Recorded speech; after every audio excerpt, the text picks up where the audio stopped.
રાજકોટ મહાનગરપાલિકાએ રાજ્ય સરકાર પાસે પાણીની માંગ કરેલી છે.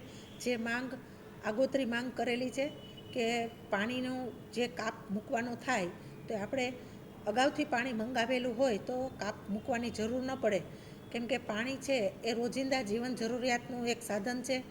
દરેક સજીવને અને ઉદ્યોગોની અંદર પણ પાણીનો એટલો જ વપરાશ થતો હોય તો રાજ્ય સરકાર દ્વારા 500 MCFT પાણીની માંગ કરેલી છે, જે ટૂંક સમયની અંદર આપણને પાણી મળી જશે.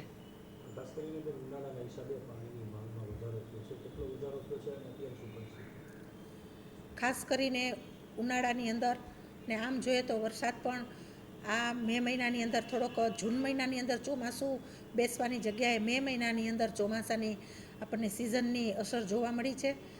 ઉનાળાની અંદર પાણીની ઘટ ન પડે તેના માટે થઈને સરકારે અગાઉ પાણી આપેલું હતું. ગે વખત કરતાં આ વખતે પણ આગોતરું પાણી આપણને ટૂંક સમયની અંદર રાજકોટ મહાનગરપાલિકાના ડેમની અંદર આપણને પહોંચી જશે.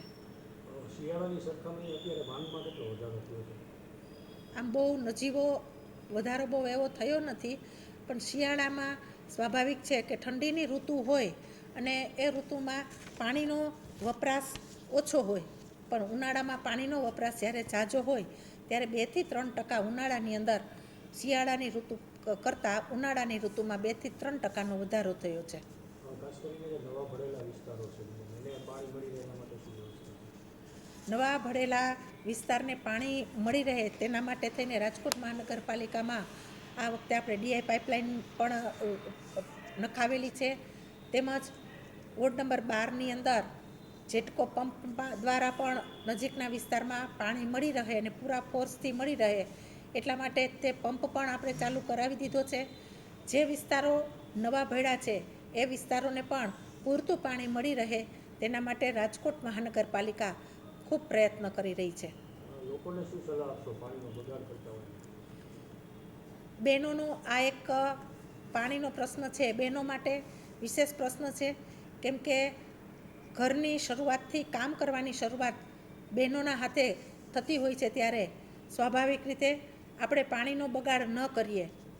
પાણી છે એ કુદરતી સંપત્તિ છે. એ કુદરતી સંપત્તિને આપણે ભવિષ્યમાં સાચવવાની ખૂબ જરૂર છે. રોડ રસ્તાની અંદર આપણે જે પાણી વધારે ધોય છે એ આપણે પાણીનો બગાડ વધારે પડતો થતો હોય તો તે ન કરીએ. આપણે જ્યારે પાઠ્યપુસ્તકની અંદર ભણતા કે ગાંધીજી સાબરમતી નદી 2 કાંઠે વહી જતી હતી, છતાં બાપુ ખપ પૂરતું એક લોટો પાણી પોતાના દાંતણ માટે વાપરતા હતા. જ્યારે બાપુને પૂછવામાં આવ્યું કે બાપુ પાણીનો લોભ શા માટે કરો છો, ત્યારે ગાંધી બાપુએ એટલું જ કીધેલું કે સાબરમતી ભલે 2 કાંઠે વહી જતી હોય, એ નદી મારા એક માટે નથી, બધા પ્રજાને માટે પાણીની જરૂરિયાત વિશેષથી વધારે ન વાપરવું જોઈએ. રાજકોટ મહાનગરપાલિકા દ્વારા સોસાયટીની અંદર અને ઘરની અંદર બોર રિચાર્જ પણ કરી આપવામાં આવે છે, તો એમાં પણ સોસાયટી અને લોકો પોતે જાગૃત થાય અને ચોમાસાની અંદર બોર પોતાના રિચાર્જ કરે કે જેથી કરીને પાણીનો પ્રશ્ન છે એ ભવિષ્યની અંદર થોડોક દૂર થાય. અત્યારે આમ જોઈએ તો કોઈ ઘર એવું નહીં હોય કે જેની ઘરે બોર ન હોય.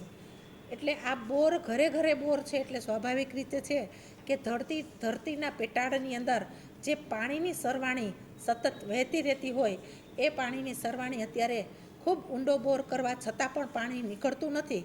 ત્યારે જો ભવિષ્યને આપણે ઉજળું બનાવવું હોય, પાણી માટે આપણે કાયમી જરૂરિયાતનું આ એક સાધન છે પાણી, તો એના માટે થઈને આપણા ઘરની અંદર જે બોર છે એ બોરને આપણે રિચાર્જ કરીએ. રાજકોટ મહાનગરપાલિકાની અંદર આપણને આ સુવિધા છે. જેને પણ સુવિધાનો લાભ લેવો હોય તે તમામ જનતા રાજકોટ મહાનગરપાલિકાની અંદર આ યોજનાનો લાભ લઈ શકશે.